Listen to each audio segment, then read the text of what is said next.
नमस्कार विद्यार्थी मित्रांनो, आज आपण पवित्र पोर्टल विथ इंटरव्ह्यू राऊंड चालू झालेला आहे. मित्रांनो, मला कमेंट आली होती की मॅडम अर्थशास्त्र या विषयावर पाठवाचन तयार करा. तर बघा मित्रांनो, हा पाठवाचन 1ली ते 12वीसाठी तुम्ही रेफर करू शकता. जर तुम्हाला आवडला तर नक्कीच लाईक, शेअर आणि सबस्क्राईब करा. आणि तुम्हाला कशाची मदत लागत असेल तर नक्कीच मला कमेंट करून कळवा, म्हणजेच मी प्रयत्न करेल तुमच्यासाठी तुमची मदत व्हावी यासाठी. तर बघा मित्रांनो, सर्वप्रथम आपल्याला छात्र शिक्षकाचे नाव लिहायचे आहे, म्हणजे आपलं नाव तिथे लिहायचं आहे. शाळेचं नाव लिहायचं आहे, म्हणजे आपण कोणत्या शाळेला इंटरव्ह्यू देण्यासाठी चाललो आहे त्या शाळेचं तुम्हाला इथं नाव मेन्शन करायचं आहे. बघा मित्रांनो, आधीच मी तुम्हाला सांगितलेलं आहे, एक 100 पेजेसची नोटबुक घ्यायची आहे, त्याला ब्राऊन कव्हर करायचं आहे आणि नंतरच हा पाठवाचन काढायचा आहे. पेजेसवर तुम्हाला पाठवाचन काढायचं नाही आहे. प्रॉपर नोटबुक घ्या, कव्हर करा आणि पाठवाचन बनवा. मागत नसेल तरी स्वतःहून पाठवाचन त्यांच्या हातात द्या. तर बघा, विषय लिहायचा आहे अर्थशास्त्र. 9वी या इयत्तेचा मी ह्या पाठवाचन काढलेला आहे. तर तुम्ही क्लास 9th लिहू शकता. ज्या क्लाससाठी तुम्ही जात आहे त्याचा एक टॉपिक निवडून तुम्ही क्लास मेन्शन करू शकता की कोणत्या क्लाससाठी तुम्ही हा डेमो देणार आहात. दिनांक लिहायचा आहे मित्रांनो, ज्या दिवशी तुम्ही इंटरव्ह्यूसाठी जाणार आहे तो दिनांक इथे टाका. विषय किंवा उपघटक म्हणजे टॉपिकचं नाव लिहायचं आहे. मी टॉपिकचं नाव घेतलेलं आहे उत्पन्नाचे मार्ग. शैक्षणिक साहित्य याला लागेल मित्रांनो. तुम्ही तक्ता म्हणजे चार्ट वापरा. उत्पन्नाचे मार्ग दर्शवणारे व्यवस्थितरित्या एक चार्ट बनवा आणि ते तुम्ही इथं वापरू शकता. वेळ 35 मिनिट्सचे असतात, तर 35 मिनिट इथे मेन्शन करा. त्यानंतर मित्रांनो, आपल्याला प्रस्तावना करायची असते. तर प्रस्तावना नेहमी प्रश्न विचारून करायचे, जेणेकरून आपण जो घटक शिकवणार आहे, टॉपिक शिकवणार आहे त्याचं एक पर्टिक्युलर ॲन्सर नाव मिळेल, जेणेकरून आपण हेतुकथन करू शकेल. तर बघा मित्रांनो, इथं असे प्रश्न तुम्ही कोणत्याही घटकावर निर्माण करू शकता, जसे की मानवी जीवन जगण्यासाठी कोणकोणत्या अवयवाची आवश्यकता असते किंवा गरज असते. विद्यार्थ्यांना असे प्रश्न विचारा की आपल्याला ज्या ॲन्सरमध्ये, त्यांच्या उत्तरामध्ये आपल्या घटकाचं नाव किंवा रिलेटेड काहीतरी, आपल्या घटकाच्या रिलेटेड, आपल्या टॉपिकच्या रिलेटेड काहीतरी ॲन्सर मिळेल. यानंतर मित्रांनो, आपल्याला हेतुकथन करायचा असतो.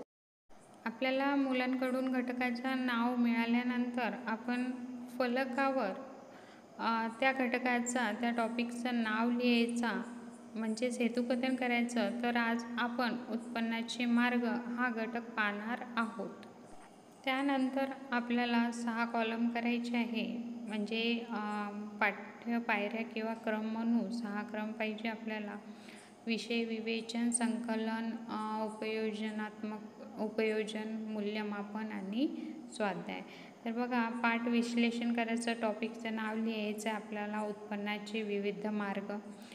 उद्दिष्टे असेल आपलं ज्ञान, आकलन, श्रवण, उपयोजन. ज्ञानमध्ये विद्यार्थी ज्ञान संपादन करतात. श्रवणमध्ये विद्यार्थी व्यवस्थितरित्या ऐकतो किंवा बोलतो. आकलन, विद्यार्थ्यांना हा घटक समजला आहे. त्यानंतर शिक्षक कृतीत शिक्षक विद्यार्थ्यांना तक्ता दर्शवून उत्पन्नाचे विविध मार्ग समजून सांगतात. जसे की शेती करू शकतो आपण ग्रामीण भागात, शहरात आपण उद्योग करू शकतो. असे विविध मार्ग शिक्षक हे विद्यार्थ्यांना समजून सांगतात. ते कृतीमध्ये मित्रांनो, विद्यार्थी लक्षपूर्वक ऐकतात किंवा विद्यार्थी श्रवण करतात असं तुम्ही लिहू शकता.